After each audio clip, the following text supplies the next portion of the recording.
This quick aid for Chapter 5, dealing with verbal communication, deals with the power of language, and something that is briefly mentioned in your book, but I want to go over for this quick hit, is the power of racist and sexist language.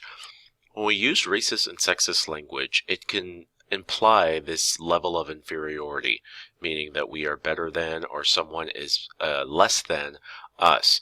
And when we talk about racist and sexist language, this use of this can cause us to not create or craft relationships with people that we possibly should create or craft relationships with.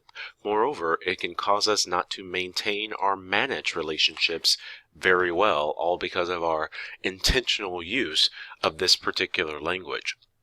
Whoever, it doesn't matter what the culture is, if it's already a marginalized culture or if it's not a marginalized culture, in that particular culture, whoever is dominant holds the majority of power. So I want you to think about that for a minute.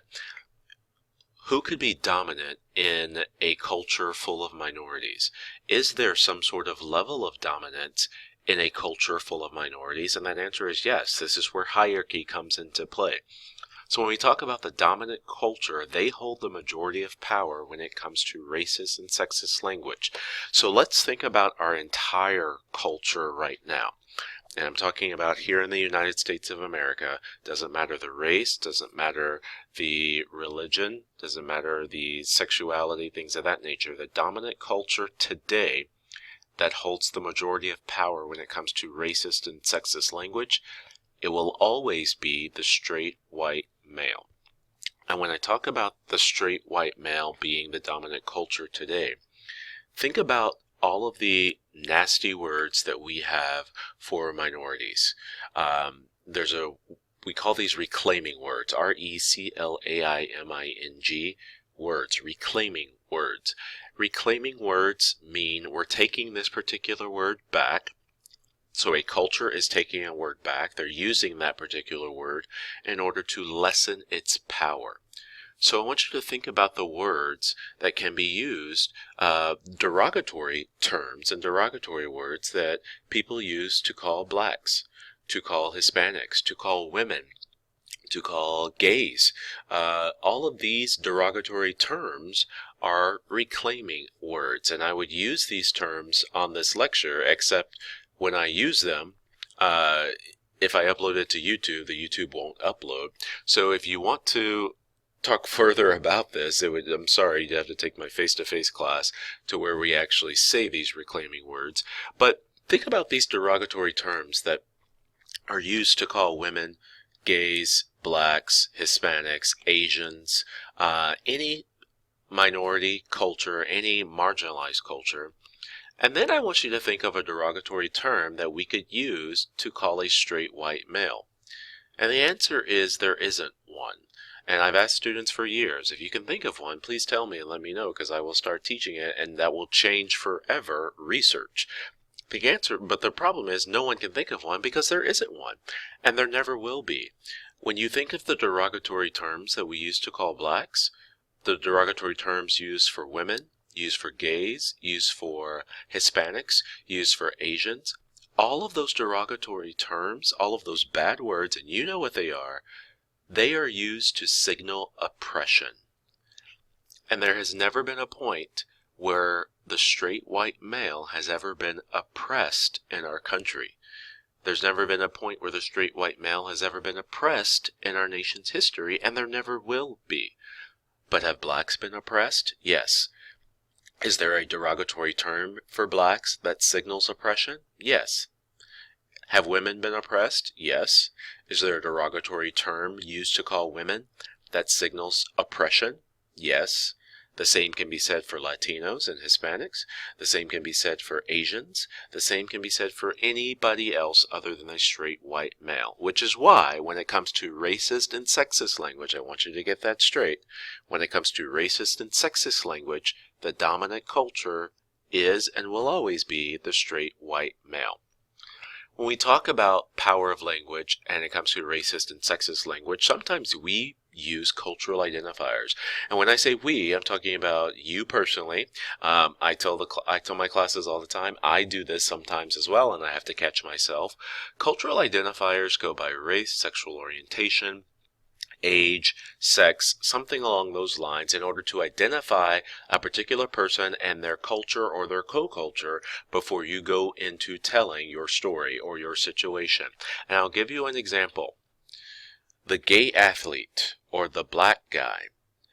How many times have you been in conversation and someone said, yeah, at work, this black guy, well, what does his race have to do with it? Or you say, yeah, I'm in class with this gay guy and he said this. Well, his sexual orientation has nothing to do with it. This white woman at HEB, her race has nothing to do with it. This leads to marking. And I want you to underline that word marking. Marking is we're using a cultural identifier to mark a particular person within a situation, a context, or a story. And when you talk about this idea of marking, you talk about using cultural identifiers, the question becomes, what does their race, culture, or gender have to do with anything? Does it change the narrative of the story? People often ask, well, why would people do this? Why would people use cultural identifiers? And my response is, sometimes we use it in order to fit what we want the narrative to be. Sometimes we use race, or we use sexual orientation, or we use gender in our stories or in our context or in our situations so that we may seem like we're more correct, like it fits our stereotype. It fits what we want the story to be.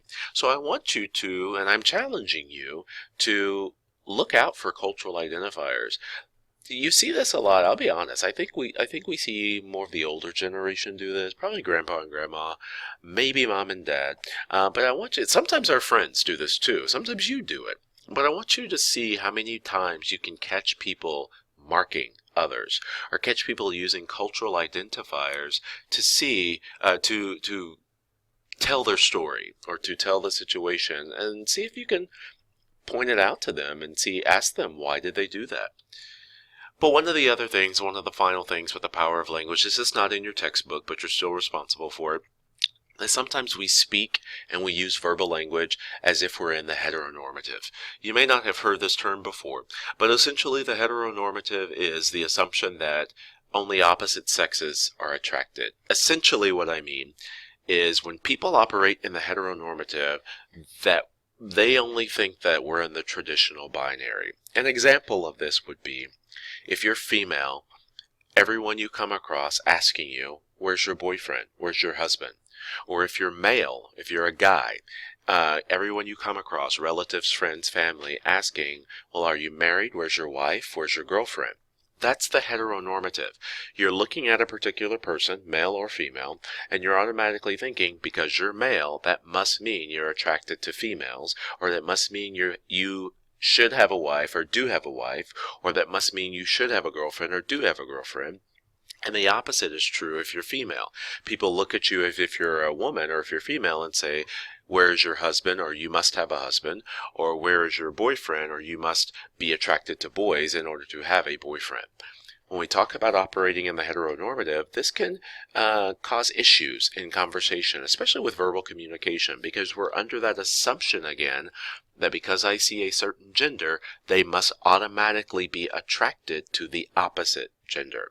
And we know here in the year 2016 that is definitely not the case. So when we speak to people in the heteronormative, we're on if you operate in the heteronormative, you're on this binary that if you're male, you must be attracted to females, and if you're females, you must be attracted to male. And it's up to us to be aware that that's not always the case every single time, so we should not be under an assumption.